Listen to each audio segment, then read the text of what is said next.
Mamá dijo, estas vacaciones son para aquellos que nos enorgullecen. Mi nombre no estaba en la lista. Yo solo respondí, no hay problema. 2 semanas después, mi madre llamó, presa del pánico, diciendo, paga la matrícula de tu hermana de este mes. Es importante. No dije ni una palabra. Todo comenzó 3 semanas antes del viaje. Vivo a solo 10 minutos de la casa de mis padres, así que los visito con bastante frecuencia, generalmente para dejar algo, ayudar con los recados, o simplemente porque los hijos de Jolene siempre corren hacia mí cuando entro por la puerta. Todavía lo hacen, aunque su madre apenas levanta la vista cuando paso por allí. Ese mes, cada vez que aparecía, algo nuevo había cambiado en la casa. Primero, fue la pila de folletos de viaje en la encimera. Luego, fueron mi madre y Jolene, sentadas en la mesa de la cocina, con los sitios web de las aerolíneas abiertos en sus teléfonos. Las oí comparar opciones de cruceros, debatir paquetes de hotel, y discutir sobre si volar desde JFK o Newark. No había secretismo. Lo estaban planeando justo delante de mí, como si yo fuera parte del papel pintado. Al principio, pensé que tal vez era solo una charla, algo con lo que estaban soñando. Pero cada vez que pasaba, los planes se volvían más sólidos. Estaban comprobando el tiempo en Nassau. Estaban hablando de renovaciones de pasaportes. Jolene compró trajes de baño nuevos para los niños y dejó las etiquetas en la mesa. Había un calendario en la pared, con la fecha de salida rodeada con un rotulador dorado. Lo vi todo. Oí todo, pero nadie me dijo ni una palabra. Lo dejé pasar las primeras visitas. Incluso me uní a algunas de las conversaciones, asintiendo y riendo. Pensé que tal vez estaban esperando a invitarme hasta que las cosas estuvieran confirmadas. Tal vez asumieron que no querría ir. No era como si tuviera hijos, o un marido, o alguna gran razón para no ser incluida. A menos que cuentes el hecho, de que no era su orgullo y alegría. Entonces, un día, mientras Jolene se probaba unas gafas de sol en el espejo y mi madre comprobaba las tasas de equipaje, dije casualmente que el lugar parecía precioso, que sonaba como un sueño. Mi madre ni siquiera levantó la vista. Simplemente dijo, estas vacaciones son para aquellos que nos enorgullecen. Lo dijo como si fuera una política. Sin calidez, sin una risa incómoda, solo un hecho. Jolene tampoco dijo nada. Simplemente siguió mirando su teléfono. Dije, no hay problema. Cogí lo que había venido a buscar y me fui. Después de eso, empecé a llevar la cuenta. Cada pequeño detalle. Me di cuenta de cómo nunca se detenían a pensar en cómo podría sentirse planear algo así justo delante de mí, excluyéndome sin siquiera decir las palabras. Dejé de hacer preguntas, solo escuchaba, sonreía y lo asimilaba todo. Luego, aproximadamente una semana antes del viaje, recibí un mensaje de mi madre. Me preguntó si estaría dispuesta a cuidar a los hijos de Jolene mientras estaban fuera. Dijo que solo sería una semana. Quieren mucho a su tía Vi. Me quedé mirando el mensaje un rato. Justo el día anterior, había visto las maletas de los niños hechas junto a la puerta principal. Claramente, se suponía que iban a ir. Algo debía de haber cambiado. No respondí. Al día siguiente, otro mensaje, avísanos si puedes ayudar con los niños. Nos vamos el domingo. Respondí al día siguiente, deberían ir con vosotros. Son vuestra responsabilidad. Ella respondió, vale, no hay problema. Sin discusión, sin debate, solo un vale. Como si yo fuera una opción que no había funcionado. El domingo por la mañana, se fueron. Lo supe porque Jolene publicó un boomerang de sus bebidas en el aeropuerto en Instagram. Grandes sonrisas, sombreros de paja a juego, y ni rastro de los niños. Intenté no pensar en ello. Pensé que tal vez habían dejado a los niños con otra persona, hasta el miércoles por la tarde. La señora Leven, de enfrente, llamó. Dijo que no quería meterse, pero que había oído llantos de verdad, provenientes de la ventana de arriba de la casa de mis padres. Llevaba un rato así. Luego, oyó a uno de los niños gritar que tenían hambre. Eso fue suficiente para que me llamara. Ni siquiera cerré la puerta de mi casa. Simplemente conduje directamente hasta allí. La casa parecía exactamente igual que 3 días antes. Silenciosa, sin coches en la entrada, sin luces encendidas. Llamé a la puerta y al timbre hasta que me dolieron los nudillos. Nada. Fui por la parte de atrás y vi la ventana de la cocina entreabierta. Me colé por ella. Los niños estaban allí, solos. Sin niñera, sin comida. Sus maletas seguían hechas junto a la puerta. En la nevera había 2 cajas de zumo, un pastel a medio comer y un recipiente de arroz para llevar que se había estropeado. Llevaban la misma ropa con la que los vi el viernes pasado. Estaban asustados, hambrientos. Pero cuando me vieron, corrieron a mis brazos como si todo volviera a estar bien. No llamé a nadie. No dejé una nota. No le dije ni una palabra a mi madre ni a Jolene. Simplemente me llevé a los niños a casa, y dejé esa ventana de la cocina abierta de par en par. No dormí la primera noche. Me senté en la oscuridad, con una manta sobre los hombros, escuchando el silencio. Los niños dormían en la habitación de invitados, seguros, limpios, y saciados por primera vez en días. Los revisaba cada hora. No porque pensara que algo fuera a pasar, sino porque todavía no podía creer que estuvieran realmente allí, que su madre se hubiera ido de vacaciones y los hubiera dejado atrás. Toda la noche, estuve esperando a que sonara mi teléfono. Nunca lo hizo. El jueves llegó y pasó de la misma manera. Sin llamadas, sin mensajes, ni siquiera una publicación de Jolene que mencionara a sus hijos. Solo más fotos del resort, cócteles, palmeras, y selfies con mamá y papá sonriendo como si se lo hubieran ganado. Las miré durante mucho tiempo. Cada una de ellas parecía una recompensa por algo que yo no había hecho mal. Llevé a los niños al parque esa tarde.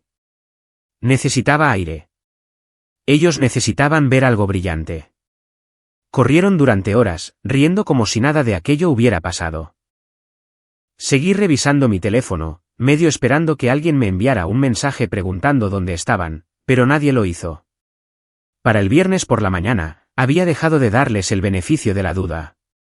Había visto lo suficiente como para saber que no se trataba de un malentendido. No estaba lidiando con olvidos, ni con mala comunicación. Estaba lidiando con personas que habían decidido, conscientemente, que los niños eran una idea de último momento. Alrededor de las 10 de esa mañana, mi teléfono finalmente sonó. El nombre de mi madre apareció en la pantalla. No dudé.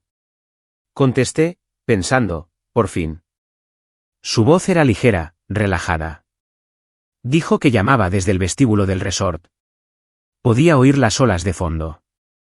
Dijo que necesitaba que pagara la matrícula de la Universidad de Jolene de ese mes. Vencía ese día, y Jolene no tenía su portátil con ella. Eso era todo. Ninguna mención de los niños, ni una sola palabra. Le pregunté si al menos se había preocupado por ellos. Hizo una pausa, confundida. ¿Qué quieres decir? Le dije exactamente a qué me refería. Le conté que la señora Leven me había llamado, porque oyó gritos desde la casa. Le dije que encontré a los niños solos, hambrientos, aterrorizados. Le dije que me los había llevado conmigo y que ahora estaban a salvo, pero no gracias a ella ni a Jolene. Hubo un largo silencio en la línea. Luego, empezó a decir algo defensivo probablemente, pero la interrumpí. Le dije que no los iba a recuperar. Le dije que Jolene tampoco los recuperaría. Dije que ya lo había escrito todo, cada detalle, que la señora Leven los oyó llorar, que la ventana estaba abierta, que tenía fotos de la nevera, de las maletas, de la casa vacía. Que esta vez, no iba a encubrir a ninguno de ellos. Luego colgué, la bloqueé a Jolene, y bloqueé a mi padre. Por primera vez en años, el silencio que siguió, se sintió como paz. Esa tarde, me senté en la mesa del comedor y abrí mi portátil. Volví a escribirlo todo, esta vez en formato de declaración, por si acaso. Imprimí una copia y la guardé en una carpeta con los nombres de los niños escritos en el frente. Luego, llamé a la señora Leven. Le dije que podría necesitar su ayuda pronto. Y antes de que pudiera explicarle, me dijo que ya le había contado a su marido lo que oyó ese día. Dijo que ambos lo respaldarían. Esa noche, arropé a los niños en la cama. Todavía reían, preguntando si su madre ya estaba en casa. Simplemente les dije que se quedarían conmigo un tiempo. Cuando se durmieron, fui a la ventana y miré hacia la casa de mis padres. Todavía a oscuras, todavía vacía. Llegó el sábado por la mañana, y vi la publicación del aeropuerto. Estaban en casa, quemados por el sol, sonriendo, actuando como si nada hubiera pasado. Esperé. No llamé. No expliqué. Quería que entraran en esa casa silenciosa y sintieran el mismo vacío que habían dejado atrás. Volvieron el sábado por la tarde. Yo estaba sentado en la mesa de la cocina con los niños, ayudándoles a dibujar calabazas en cartulina naranja, cuando oí cerrarse las puertas del coche. Luego, vino el sonido del claxon de mi padre, como siempre hacía después de los viajes, seguido de la risa de Jolene y de mi madre gritando algo que no pude entender bien. Desde la ventana, los vi descargar sus maletas, con las gafas de sol todavía puestas, y el brillo de las quemaduras solares post-vacacionales. No tenían ni idea. No les dije nada a los niños. No fue necesario. No preguntaron. Estaban ocupados eligiendo entre los rotuladores verdes y negros para los tallos. Dejé que siguieran coloreando. Unos 10 minutos después, empezaron las llamadas. Mi madre llamó primero, luego Jolene, y después mi padre. Fue sin parar, una tras otra, consecutivamente. Sin mensajes de voz, solo llamadas. Dejé que la pantalla se apagara cada vez. Ni siquiera toqué el teléfono. Esperé un mensaje, alguna explicación, algún indicio de pánico o culpa. Nada. Solo las llamadas. Sabía lo que estaba pasando. Habían entrado en una casa silenciosa, esperando oír piececitos corriendo por las escaleras, esperando abrazos, caos y risas. En su lugar, entraron en el vacío, con las maletas hechas todavía junto a la puerta principal, el mismo silencio que dejaron atrás, y la ventana de la cocina aún entreabierta. Alrededor de las 7:30 de esa noche, empezaron los golpes. No se molestaron en usar el timbre. Solo golpes fuertes y rápidos, como si tuvieran derecho a una respuesta. No miré, no lo necesité. Mantuve a los niños en la habitación de atrás con una película y esperé a que el ruido cesara, pero no lo hizo. Oí a Jolene gritar mi nombre, luego los nombres de los niños, luego llantos, y después silencio. Finalmente, los golpes se desvanecieron, reemplazados por una nota pegada en mi puerta: Bárbara, tenemos que hablar. Has llevado esto demasiado lejos. ¿Demasiado lejos? Eso es lo que pensaban. El domingo, guardé silencio. Dejé que se consumieran en su propia salsa. Sin llamadas, sin respuestas. Sabía lo que estaba haciendo, y no me interesaba una reunión familiar al respecto. Había sido invisible para ellos durante tanto tiempo, que casi parecía un error que de repente recordaran mi número. El lunes por la mañana, hice mi movimiento. Llamé a la línea directa de bienestar infantil. Le conté a la mujer que me atendió todo desde el principio. Le expliqué que Jolene y mis padres se habían ido de vacaciones durante una semana y habían dejado a 2 niños, de 4 y 6 años, solos en una casa cerrada, sin comida y sin supervisión de un adulto. Le di la fecha. Le di la hora. Le di el nombre y el número de teléfono de la señora Leven. Les conté cómo entré en la casa, cómo se veían los niños y qué dijeron. La mujer no pareció sorprendida, solo seria. Dijo que alguien haría un seguimiento, y lo hicieron. El martes por la tarde, recibí una llamada de los servicios de protección infantil. Una trabajadora social llamada Dana me preguntó si podía pasar al día siguiente. Dije que sí. El miércoles por la mañana, Dana apareció a las 10 en punto. Era educada, tranquila y perspicaz. Miró mi apartamento, habló con los niños, preguntó por sus rutinas, qué comían, y cómo dormían. Le di todo, declaraciones impresas, fotos, una cronología completa. Incluso le entregué la nota de la puerta. Se tomó su tiempo. Cuando estuvo lista para irse, dijo que la agencia recomendaría que los niños permanecieran conmigo, al menos por ahora, pendiente de investigación. Custodia temporal. Dijo que no sería instantáneo, pero que, basándose en lo que le conté y en lo que los vecinos habían informado, era probable. Le di las gracias. Esa noche, recibí la llamada oficial. Los niños se quedaban conmigo. En el momento en que lo asimilé, los miré, acurrucados frente al televisor, compartiendo una manta y un tazón de cereales, como si fuera un miércoles cualquiera. Sentí de todo a la vez, alivio, rabia, agotamiento, pero sobre todo, claridad. Había hecho lo correcto. Las consecuencias no tardaron en llegar. Esa misma noche, Jolene envió una sarta de mensajes de texto. Primero, preguntando si los niños estaban conmigo, luego acusando, y después, una rabia descontrolada. No tenías derecho. Me traicionaste. Estás arruinando mi vida.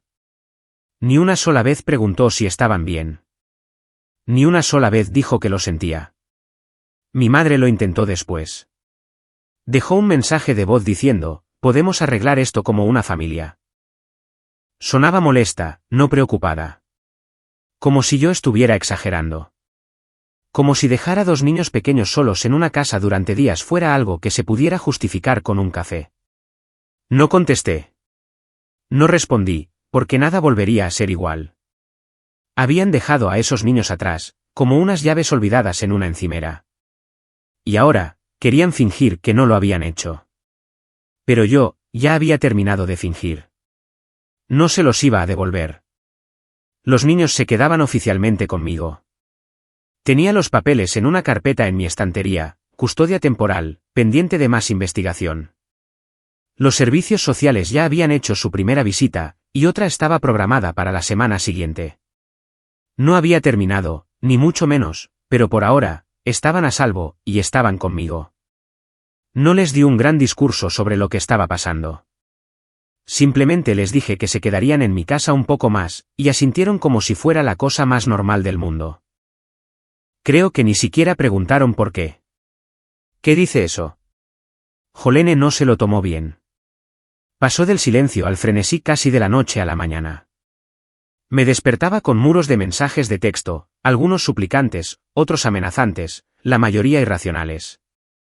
Me culpaba, me acusaba de secuestro, decía que estaba poniendo a sus bebés en mi contra, que nunca entendería lo que es ser madre, que estaba celosa, que intentaba robarle la vida.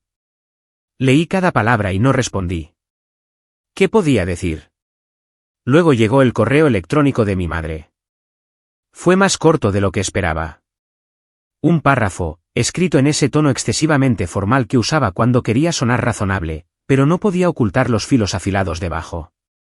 Dijo que esto había llegado demasiado lejos, que esperaba que entrara en razón antes de que hiciera algo que no pudiera deshacerse. Tampoco respondí a eso. Pero el jueves por la tarde, sucedió algo que no esperaba.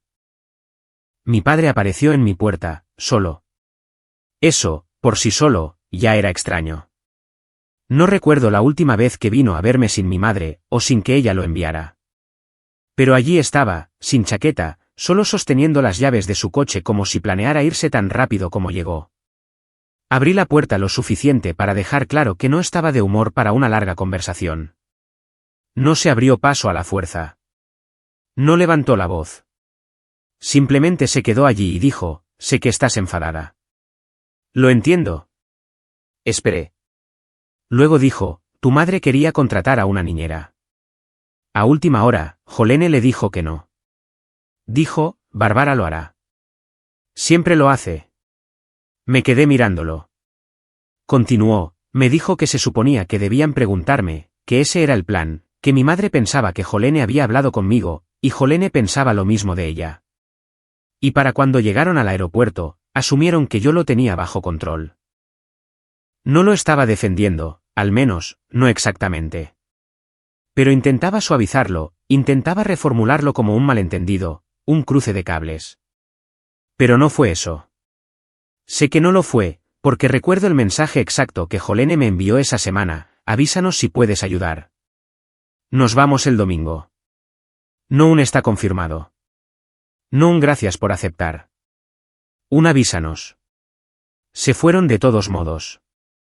Nunca hicieron un seguimiento. Nunca confirmaron. Ni siquiera llamaron. Le pregunté por qué nadie se preocupó por llamar una vez que aterrizaron. No respondió a esa parte. Solo parecía cansado. Luego dijo, no hagas esto permanente, Bárbara. por favor. Y entonces me di cuenta de que no había venido a disculparse. Había venido a negociar. Cerré la puerta sin decir una palabra más. Al día siguiente, los servicios sociales llamaron para programar una segunda visita a domicilio, pero esa no fue la mayor sorpresa. El viernes por la noche, alrededor de las 8:30, hubo otro golpe en la puerta. Esperaba más de lo mismo. Tal vez mi madre, tal vez el nuevo intento de Jolene de hacerme sentir culpable para que le devolviera a los niños, pero no era ninguno de ellos. Era Darren, el padre de los niños. No lo había visto en casi 2 años. La última vez que lo hice, era un desastre, sin trabajo, enfadado, poco fiable. Pero ahora, se veía limpio, tranquilo. Nervioso, tal vez, pero centrado. Preguntó si podíamos hablar en privado. Salí, cerrando la puerta detrás de mí. Dijo que se había enterado de lo que pasó. Un amigo de Jolene le contó toda la historia, probablemente más por cotilleo que por sentido del deber, pero le conmocionó. Luego, dijo lo último que esperaba: quiero la custodia. No dije nada al principio. Solo lo miré, tratando de averiguar si esto era real o solo una reacción, una necesidad impulsiva de meterse porque ya no se trataba de él. Pero no se echó atrás. Me dijo que llevaba 8 meses sobrio, que ahora tenía un trabajo estable, y su propio apartamento. Dijo que sabía que no había sido un buen padre antes, pero que esto era diferente. Ni siquiera sabía que estaban solos, dijo. Si lo hubiera sabido, habría venido a por ellos yo mismo. Le creí. No era pulcro. No era perfecto, pero era honesto. Y era el único, además de mí, que parecía preocuparse por los niños más que por las apariencias. Preguntó qué necesitaba hacer. Le dije que dejara su número, que los servicios sociales necesitarían saberlo, que no iba a prometer nada, pero que no me interpondría si iba en serio. Me entregó una tarjeta de visita arrugada con su móvil escrito en el reverso. Lo haré de la manera correcta, dijo antes de volver a su coche. Me quedé allí mucho tiempo después de que se fuera, sosteniendo la tarjeta. Todo había vuelto a cambiar. Ya no se trataba solo de proteger a los niños. Se trataba de decidir quién se los merecía. Para el lunes, mi apartamento había dejado de parecer que me pertenecía solo a mí. Los niños ya tenían rutinas. Discutían sobre los sabores de los cereales, dibujaban nuestra pequeña calle, y empezaron a dejar sus zapatos junto a la puerta sin que se lo pidiera. Oí a la más pequeña llamar a mi casa, nuestra casa, mientras hablaba por un teléfono de juguete, y no la corregí. Creo que fue entonces cuando me di cuenta, esto ya no era temporal. No para ellos. Los servicios sociales volvieron para su segunda visita esa mañana. Dana trajo a otra mujer, esta vez mayor, más formal. Lo revisaron todo de nuevo. Hicieron más preguntas. La supervisora hojeó mis registros, las fotos, los mensajes de texto que imprimí de Jolene, todo. No me guardé nada. Les hablé de Darren también. Que se había presentado limpio, sobrio, y pidiendo ser considerado. Tomaron nota de todo, dijeron que iniciarían el proceso para una audiencia formal de custodia. Estaba sucediendo más rápido de lo que esperaba, pero estaba preparada. Y entonces, justo cuando parecía que podríamos estar encontrando algo de terreno firme, el caos llamó a la puerta. Literalmente. El martes por la tarde, alguien empezó a golpear mi puerta. No a llamar, a golpear, como si quisieran abrirla a la fuerza. Los niños se quedaron helados en el pasillo y les dije que fueran al dormitorio y cerraran la puerta. Miré por la mirilla. Era la tía Gloria. No la había visto en más de un año. Vivía a 2 pueblos de distancia y normalmente solo aparecía por Navidad. No estaba sonriendo. Abrí la puerta lo justo para impedirle ver el interior. Estás destrozando a la familia, dijo. Sin hola, sin charla trivial. Había venido con una misión. Le pregunté si sabía lo que había pasado. Dijo que no necesitaba los detalles, que fuera lo que fuera, debería haberse quedado en la familia. Que no tenía por qué involucrar al gobierno. Que Jolene estaba pasando por un mal momento y que debería haberla apoyado, no volverse en su contra. No grité. Ni siquiera levanté la voz. Simplemente le dije, claramente, que Jolene dejó a sus hijos solos durante 3 días. Sin comida, sin niñera, sin llamadas. Simplemente los encerró y se fue a tomar cócteles con mis padres. Le pregunté si eso sonaba a alguien que necesitaba protección, o a alguien que necesitaba consecuencias. Se quedó en silencio, solo por un segundo. Luego dijo algo que debería haber esperado, pero que aún así, se sintió como un puñetazo. Tu madre dice que si sigues con esto, no volverá a hablarte nunca más. La miré a los ojos y dije, entonces, supongo que finalmente nos entendemos. Y cerré la puerta. El miércoles pasó tranquilamente. No supe nada de ninguno de ellos. Ni llamadas, ni golpes, ni chantajes emocionales. Llevé a los niños a una librería, les dejé elegir 2 libros de bolsillo a cada uno, y paramos a por un helado de camino a casa. No lo dije, pero intentaba darles un buen día antes de que llegara la siguiente tormenta. Llegó el jueves por la mañana. Un golpe esta vez, medido, pero supe antes de abrir la puerta que este sería peor. Era una mujer con un blazer oscuro, sosteniendo una carpeta y una sonrisa pulida. Me entregó una tarjeta que decía, Servicios de Derecho de Familia y Mediación. Era la abogada de Jolene. Estamos preparando una petición de custodia completa, dijo. Será notificada formalmente en los próximos días. Custodia completa. Sin régimen compartido, sin visitas supervisadas. Jolene iba a por todo, como si nada hubiera pasado, como si nada de esto fuera real. Me quedé allí, sosteniendo el papel después de que se fuera, apenas oyendo a los niños detrás de mí viendo dibujos animados, uno de ellos riéndose de algo. No me moví durante un rato. Esa noche, Darren me envió un mensaje. Los servicios sociales lo habían llamado. Programaron una evaluación en su apartamento la próxima semana. Dijo que ya lo había limpiado 2 veces. Preguntó qué más debería hacer para prepararse. Dijo, quiero hacer esto bien esta vez. Le dije que ayudaría en lo que pudiera, porque, nos guste o no, esto ya no era solo una pelea entre mi familia y yo. Ahora, era una lucha por los niños, y yo la iba a ganar. La audiencia oficial de custodia todavía estaba a unas semanas de distancia, pero las cosas ya estaban cambiando. La evaluación de Darren había ido bien. Los servicios sociales confirmaron que su apartamento estaba limpio, seguro, y que tenía todo lo que los niños necesitarían: camas, ropa, comida, estructura. Estaba nervioso cuando me lo contó, pero también orgulloso. Dijo que era la primera vez en años que alguien miraba su vida y no le decía que no era suficiente. No se lo dije, pero ya había hablado con la trabajadora social. Le dije que los niños estaban felices aquí. Querían a Darren, pero ya no lo conocían bien. Que no intentaba apartarlos de su padre, pero que no se los iba a entregar solo porque de repente recordara que quería participar. Los servicios sociales no parecían tener prisa por nada. Querían una transición lenta, si es que la había. Visitas supervisadas primero. La estabilidad era la prioridad. Estuve de acuerdo con eso. Jolene, por otro lado, se estaba desmoronando. Probaba un nuevo ángulo casi todos los días.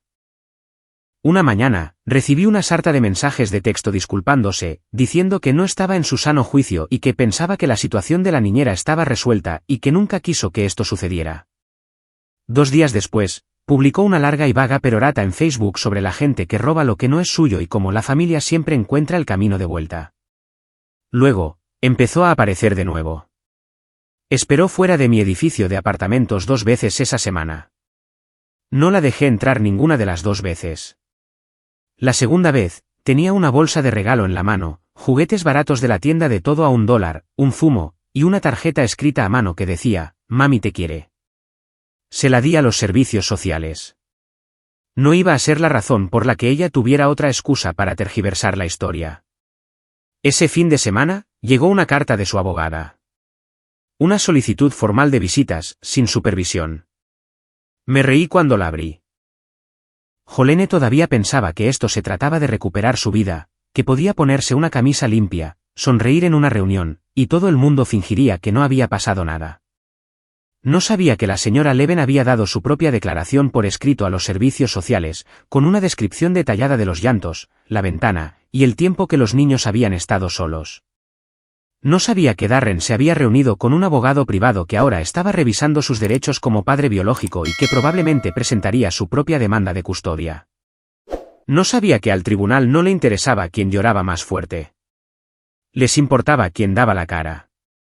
Y por primera vez en años, esa persona era yo.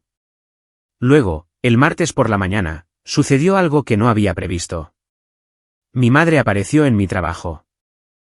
Estaba en mi descanso, caminando hacia mi coche para coger algo, cuando la vi de pie cerca del aparcamiento trasero, con los brazos cruzados, sosteniendo una carpeta.